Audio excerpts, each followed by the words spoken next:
16 Accords of Madness, Volume 12. Malacath's Tale.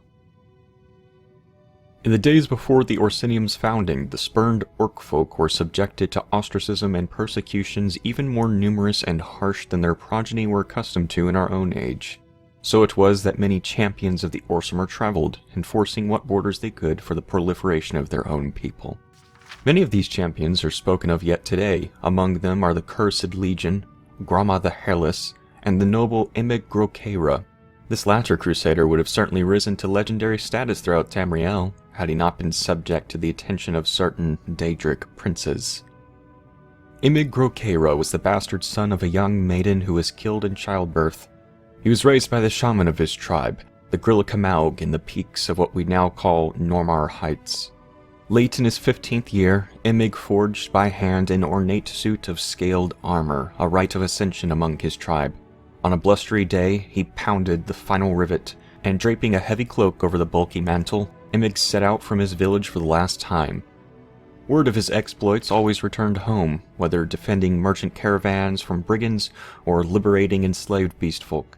News of the noble orc crusader began to grace even the lips of Bretons, often with a tinge of fear. Less than 2 years after ascending to maturity, Groa was making camp when a thin-voiced man called out from the thickening night. He was surprised to hear the language of his people spoken by a tongue that obviously did not belong to an orc. "Lord Caira," said the voice, "tales of your deeds have crossed the lips of many, and have reached my ears." Peering into the murk, Emig made out the silhouette of a cloaked figure, made wavy and ephemeral by the hazy campfire. From the voice alone, he had thought the interloper an old hag, but now he decided that he was in the presence of a man of a slight and lanky build, though he could discern no further detail. "Perhaps," the wary orc began, "but I seek no glory. Who are you?" Ignoring the question, the stranger continued, "Despite that, Orsimer, glory finds you, and I bear a gift worthy of it." The visitor's cloak parted slightly, revealing nothing but faintly glinting buttons in the pale moonlight, and a bundle was withdrawn and tossed to the side of the fire between the two. Emig cautiously removed the rags in which the object was swathed, and was dazzled to discover the item to be a wide, curved blade with ornately decorated handle. The weapon had heft, and Emig realized on brandishing it that the elaborate pommel disguised the more practical purpose of balancing the considerable weight of the blade itself. It was nothing much to look at in its present condition, thought the orc, but once the tarnish was cleaned away and a few missing jewels restored, it would indeed be a blade worthy of a champion 10 times his own worth. "Her name is Neb Crescin," spoke the thin stranger, seeing the appreciation lighting in Groa's face. "I got her for a horse and a secret in warmer climes. But in my old age, I'd be lucky to even lift such a weapon. It's only proper that I pass her on to one such as yourself. To possess her is to change your life forever." Overcoming his initial infatuation with the arc of honed steel, Emig turned his attention back to the visitor. "Your words are fine, old man," Emig said, not masking his suspicion. "But I'm no fool. You traded for this blade once, and you'll trade for it again tonight. What is it that you want?" The stranger's shoulders slumped, and Emig was glad to have unveiled the true purpose of this twilight visit.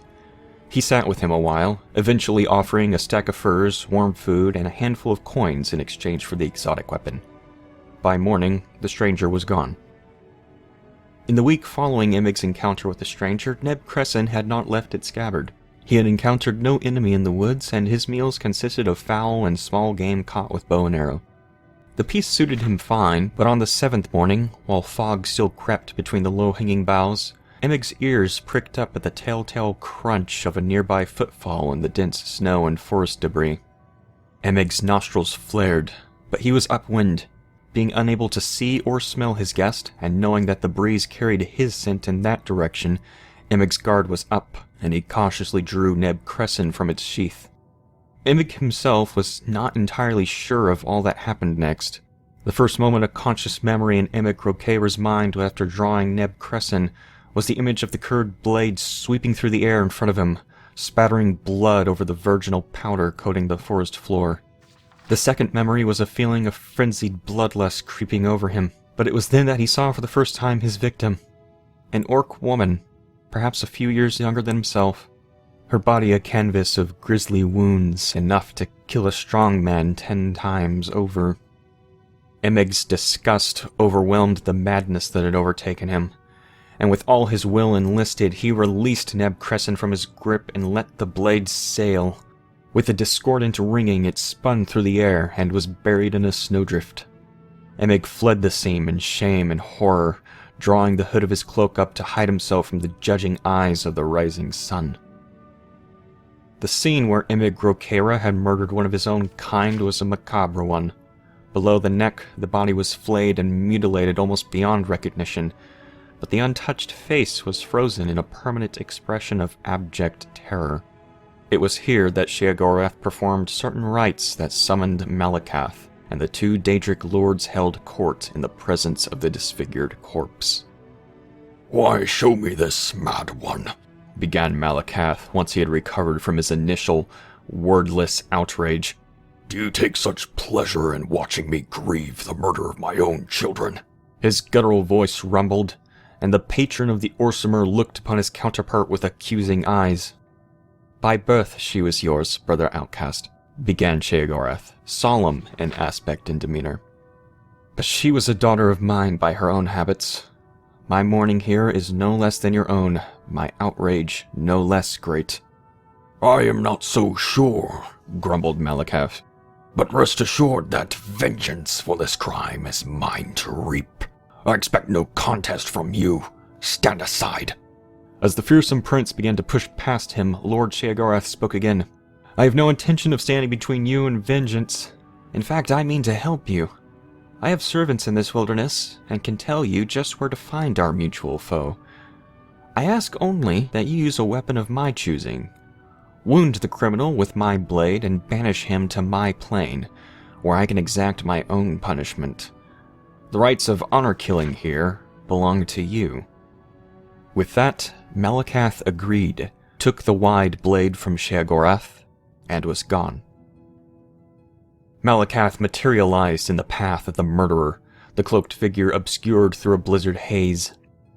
Bellowing a curse so foul as to wilt the surrounding trees, the blade was drawn and Malacath crossed the distance more quickly than a wild fox. Frothing with rage, he swung the blade in a smooth arc which lopped the head of his foe cleanly off, then plunged the blade up to its hilt in his chest, choking off the spurts of blood in a steady growing stain of red bubbling beneath the scaled armor and heavy cloak. Panting from the unexpected immediacy and fury of his own kill, Malacath rested on a knee as the body before him collapsed heavily backwards, and the head landed roughly upon a broad flat stone. The next sound broke the silence like a bolt. I'm sorry, sputtered the voice of Emig Groa. Malacath's eyes went wide as he looked upon the severed head, seeping blood from its wound but somehow kept alive. Its eyes wavered about wildly, trying to focus on the aspect of Malacath before it. The once proud eyes of the champion were choked with tears of grief, pain, and confused recognition. To his horror, Malacath recognized only now that the man he had killed was not only one of his Orsimer children, but very literally a son he blessed an orc maiden with years hence. For achingly long moments the two looked upon each other, despondent and shocked. Then, silent as oiled steel, Sheogorath strode into the clearing. He hefted Emig Groa's disembodied head and bundled it into a small grey sack. Sheogorath reclaimed Neb Crescent from the corpse and turned to walk away.